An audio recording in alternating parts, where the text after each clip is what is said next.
February 12th, 2026, 3:47 a.m. Moscow time.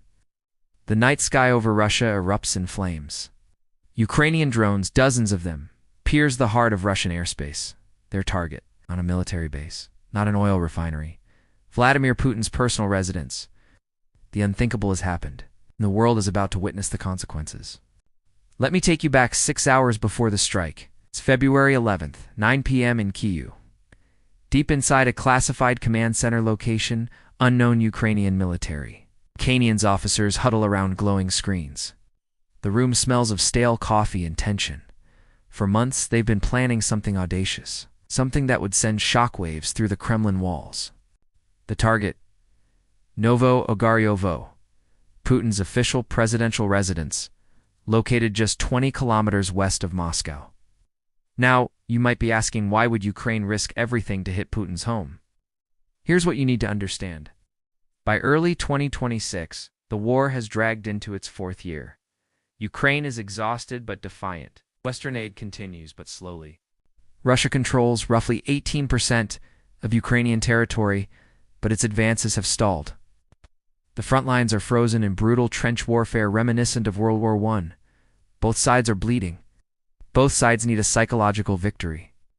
And Ukraine knows one universal truth: symbols matter in war. Hitting Putin's residence wouldn't just be a military operation. It would be a declaration nowhere is safe, not even you. The weapon of choice? The domestically produced UJ-26 Vitsich long-range strike drone and modified versions of the Ukrainian Beaver reconnaissance-turned-kamikaze drones. These aren't your hobby store quadcopters. We're talking about sophisticated, unmanned aerial vehicles with operational ranges exceeding 1,200 kilometers, capable of carrying warheads between 5 to 20 kilograms of high explosives. Equipped with GPS-guided navigation systems, thermal imaging, and encrypted communications that make them nearly impossible to jam. The plan is simple in concept, nightmarish in execution. Launch a coordinated swarm attack, overwhelm Russian air defenses, strike the residence, get out before Moscow can respond. February 12th, 12:30 a.m. From multiple launch sites scattered across northern Ukraine, some mobile, some concealed in abandoned agricultural facilities, the first wave lifts off. 12 drones, then 20, then 43. Ukrainian operators control them remotely, guiding each drone along carefully plotted flight paths designed to avoid known Russian radar installations. They fly low, sometimes just 30 meters above ground, using terrain masking to evade detection. Rivers, forests, valleys, natural cover becomes their ally. The drones don't fly in formation. They're staggered, scattered across different approach vectors. Some follow highways. Others trace railway lines. A few navigate using nothing but pre-programmed GPS coordinates, flying completely autonomous if communications are severed. At this moment, Russian air defense crews stationed around Moscow are watching their screens. The S-400 Triumph missile systems, Russia's pride, supposedly capable of detecting and destroying anything within 400 kilometers, are active. Panzer S-1 short-range systems stand ready as the last line of defense. But here's the problem Ukraine has learned. Over 3 years of war, they've studied Russian radar patterns, response times, blind spots. They know the S-400 is optimized for high-altitude threats, fighter jets, cruise missiles, ballistic missiles, low-flying drones, especially small ones with minimal radar cross-sections, are harder to track. And 43 drones launched simultaneously? That's not an attack, it's a swarm. February 12th, 1:45 a.m. A Russian radar operator at a facility outside Moscow notices something. Faint contacts. Multiple. Moving at approximately 120 kilometers per hour toward the capital, he alerts his commander. The commander alerts Moscow Air Defense Command. Within minutes, the Russian military machine begins to wake up. But there's confusion. Are these drones? Birds? Electronic interference? The contacts keep appearing and disappearing. Some analysts think it is a Ukrainian feint, a diversionary tactic to pull Russian air defenses away from the real front lines in Donbass or Crimea. Precious minutes are lost. By 2:15 a.m., Moscow command makes the call. These are hostile UAVs. Scramble interceptors. Activate all air defense batteries. 2 Su-35 fighter jets roar into the night sky from Kubinka Air Base. Their mission? Locate and destroy the incoming drones. Pantsir systems around the city begin rotating their targeting radars, searching for locks. But Ukraine anticipated this too.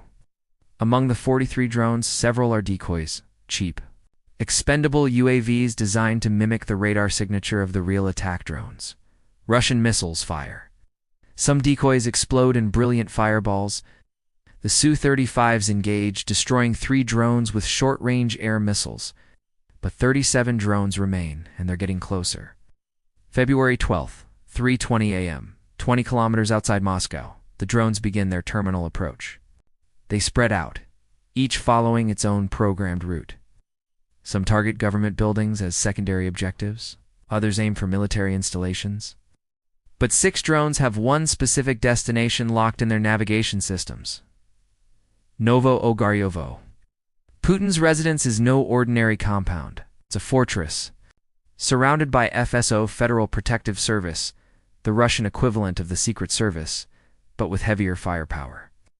The estate sprawls across heavily wooded terrain, dotted with checkpoints, surveillance systems, anti-aircraft guns, and electronic warfare equipment designed to jam or disable hostile drones. In theory, it's impenetrable. In theory, at 3:35 a.m., the first drone reaches the outer perimeter of Novo-Ogaryovo. FSO guards spotted immediately. Gunfire erupts. Tracer rounds light up the darkness. Pantsir S-1 system stationed at the compound locks on and fires. The drone explodes 200 meters from the main residence building, but it was a decoy. While Russian defenders focused on that single contact, the other 5 drones approached from different angles, northeast, southeast, flying just meters above the tree line, using the forest canopy as cover. At 3:43 a.m., one drone breaks through. At 3:44 a.m., another. At 3:47 a.m., the impacts begin. Boom. The first explosion rocks the western wing of the residential complex. A 15-kilogram warhead detonates on impact, blowing out windows, collapsing part of an exterior wall. Flames erupt. Alarms scream. Boom. A second drone slams into a nearby administrative building, obliterating the structure's roof. Debris rains down. Security personnel scramble. Boom. The third hits the perimeter, destroying a guard post and killing 2 FSO officers instantly. The remaining drones are intercepted, one shot down by panicked small arms fire, another destroyed by a Pantsir missile just seconds before impact. But the damage is done. Ukrainian drones, paraded by Ukrainian intelligence, launched from Ukrainian soil, have struck the residence of the Russian president, not symbolically, not theoretically, physically, with explosives, with fire, with a message written in smoke and shrapnel. Was Putin there? That's the billion-dollar question. The Kremlin will later claim he was not, that Putin was at a secure location, far from Novo-Ogaryovo, conducting state business. Ukrainian intelligence will hint they knew exactly where he was. Either side will provide definitive proof. But it doesn't matter, because the psychological damage is already catastrophic. February 12th, 7 a.m., Moscow time, Russia wakes up to chaos. State media RIA Novosti TASS, Russia once struggled to control the narrative. Initial reports describe a Ukrainian terrorist attack on civilian infrastructure near Moscow. They downplay the damage. They emphasize Russian air defense success. Most drones were destroyed, but footage leaks. Amateur videos recorded by nearby residents show flames, explosions, military helicopters circling the compound.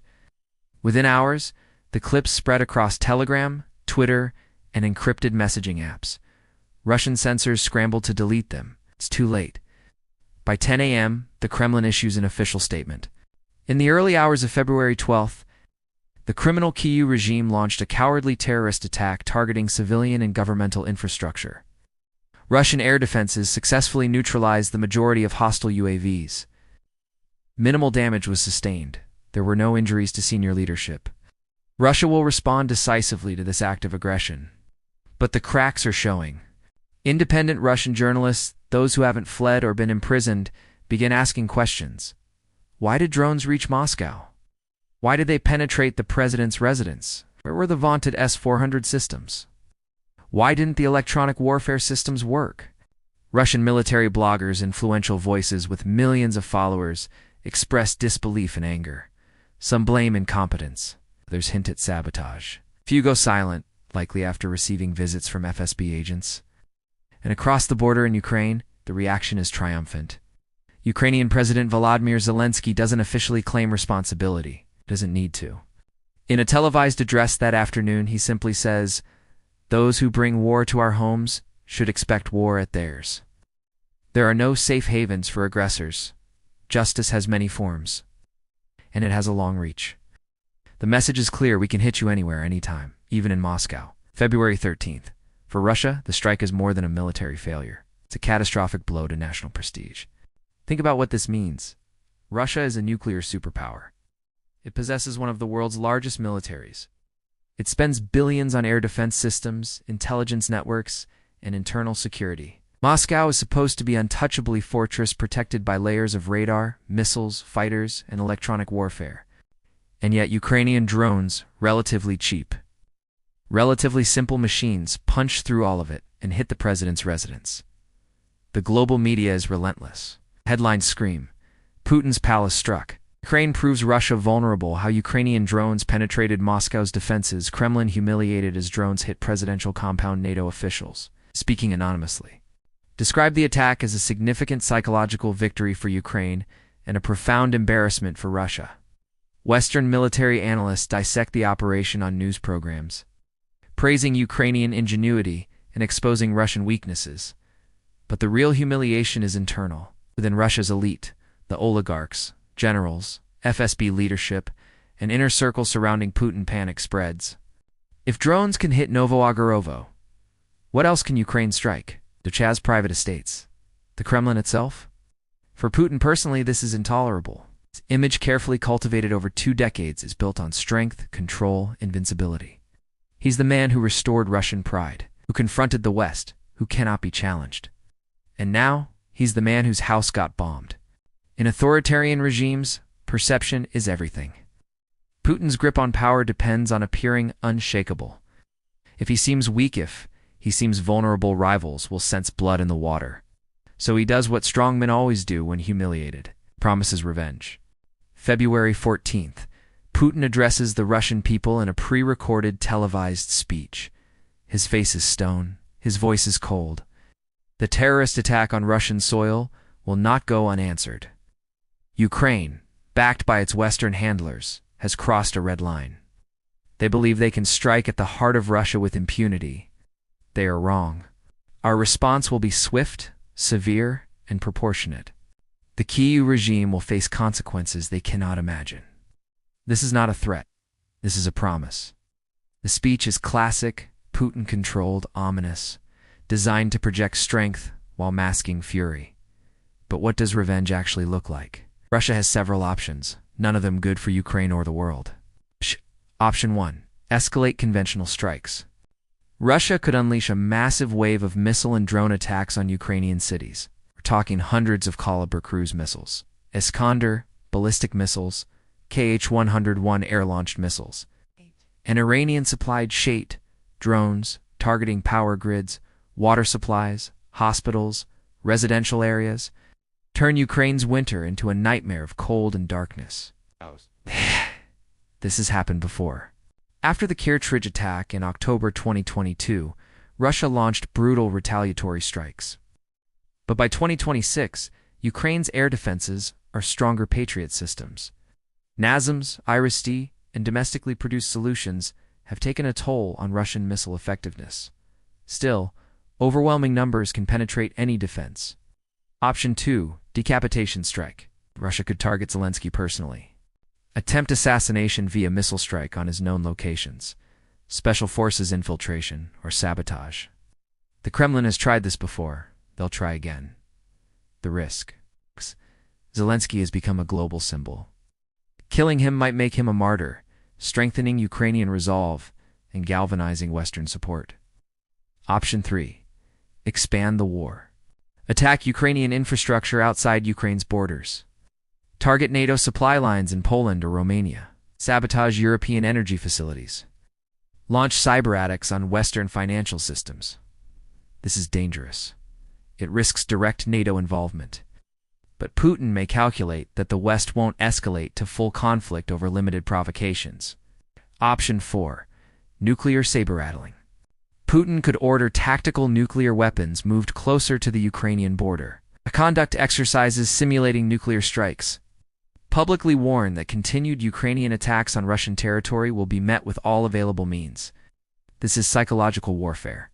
Putin knows using nukes would be suicidal. NATO would almost certainly respond. But the threat alone spreads fear and might fracture Western unity. Option 5. A hybrid of all the above, knowing Putin's track record. Russia will likely pursue a combination: massive conventional strikes, covert assassination attempts, cyber attacks, and escalating nuclear rhetoric. Maximum pressure, maximum chaos.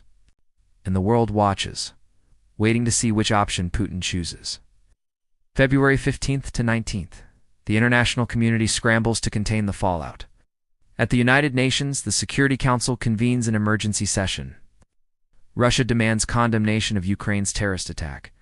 The US, UK, and France defend Ukraine's right to self-defense, arguing that strikes on Russian military and governmental targets are legitimate acts of war, not terrorism. China and India abstain, calling for de-escalation but refusing to take sides. The resolution dies in procedural wrangling. Meanwhile, NATO holds crisis talks. Secretary General briefs member states on potential Russian responses.